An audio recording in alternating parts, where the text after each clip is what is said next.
Hello and welcome to Forgotten Temples of Cambodia. And this is quite the intro, isn't it? For I am walking inside the walls of Banteay Thom. Now, Banteay Thom has been a bit of a devilish one. Not really so much due to its location, but because of the access roads. Numerous times I've tried to come here, numerous times I've been denied due to the rainy season turning the tiny little paths into little more than muddy streams. But things have dried out and now at long last I've got to meet him. So why not join me as we have a quick stroll round the elusive Banteay Thom.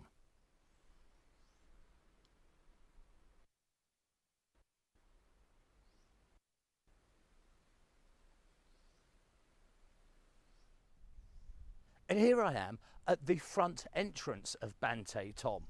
And as you can see, it is blocked.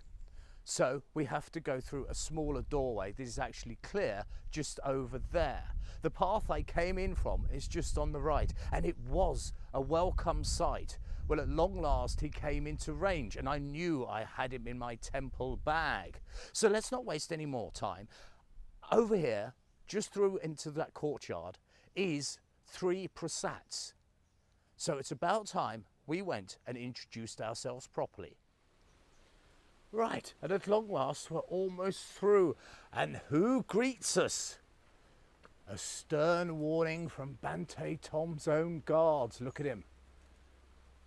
He's quite the fearsome chap, isn't he, with his sword, and he's not alone. Why would he be? He has another chap here who unfortunately now has half a sword, which, yes, well, I'll leave that to your imagination as to what that now looks like. And he's also lost his face. Some buffoon has attacked him and done such an awful job. All they've succeeded in doing is defacing him. And I've just noticed something else. Oh, hello, Mr. Lion. There he is. So we have lions either side and guards either side. Banteay Thom is commanding our respect, if nothing else. And at long last, we come through to the actual temples themselves. And there's 3 that you can see. And over to the left, as we come on in, these mighty, mighty pillars. And this would have been the correct way to come through. And look at that. I wonder if that'll ever get cleared. And to the right of these prasats, we have the only one that we can access.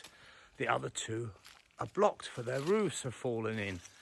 And I've not been in here. So let's see.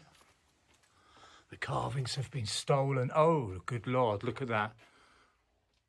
Somebody actually stole that and made an effort. They didn't just hammer away at it. And really, does that look that old to me? I've seen this before in videos.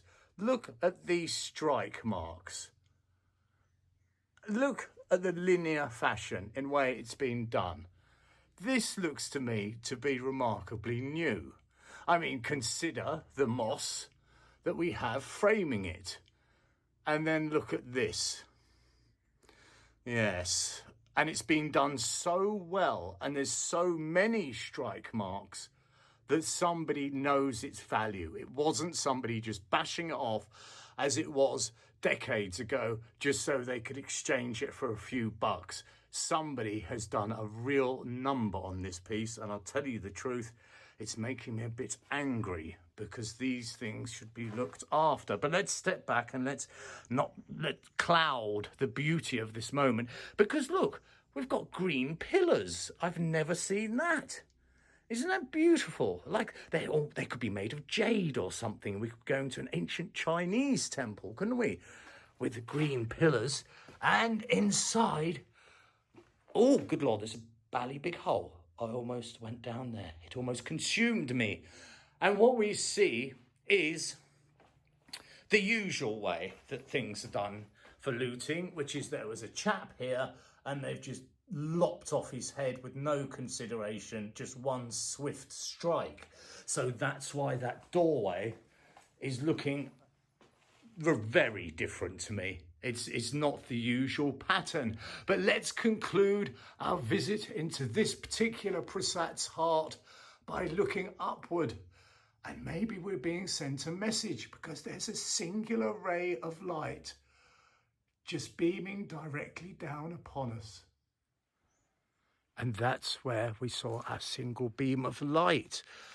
Maybe the temple is speaking to us. Why not? Saying, do you know what, Mr. B? I'm glad you noticed. You know, someone's not treating me with respect, and that's what I require. And here is the doorway that takes us in to the second inner wall. Now, these are always my favourite places to be, and I'm sure you can imagine why. The opening shot was filmed in the other wall, but this is the second. Now, I've not been down here yet, and these places always fill me with calm, because it's very much like being inside an ancient cathedral. And I always have my mind wander back to times long gone, nearly 1,000 years ago. People would have walked in these very corridors, and they would have discussed the same as we do today. You know, what's for dinner? Work has been difficult today, or what are we going to do about the kids? They're being a pain in the arse. Nothing changes, you know, nothing. So there you go, the elusive Banteay Thom. And where better to finish than with my two latest chums guarding me both right and left flank. Let's hope they keep an eye on me as I take on these treacherous roads yet again, for mud has now been replaced by slippery sand. I hope you enjoyed this trip around. Weren't those wall interiors exciting? I mean, the castles and so on in England invoke ghosts and mysteries and things, but not like this. These are better, because there's real mysteries here. The people have left here hundreds of years ago, and we know so little about their daily lives, don't we? Who they were, their loves, their passions, their wants, their needs. So we listen carefully to the leaves and the wind, and just maybe in those darkened corridors we can hear the echoes of voices long gone. It has been Mr. B of Forgotten Temples of Cambodia. I hope you've enjoyed this quick jog around. If you wish to leave any comments, questions or queries, you know where you can stick them. That's right, down below they go. Until next time, I hope you have a wonderful day.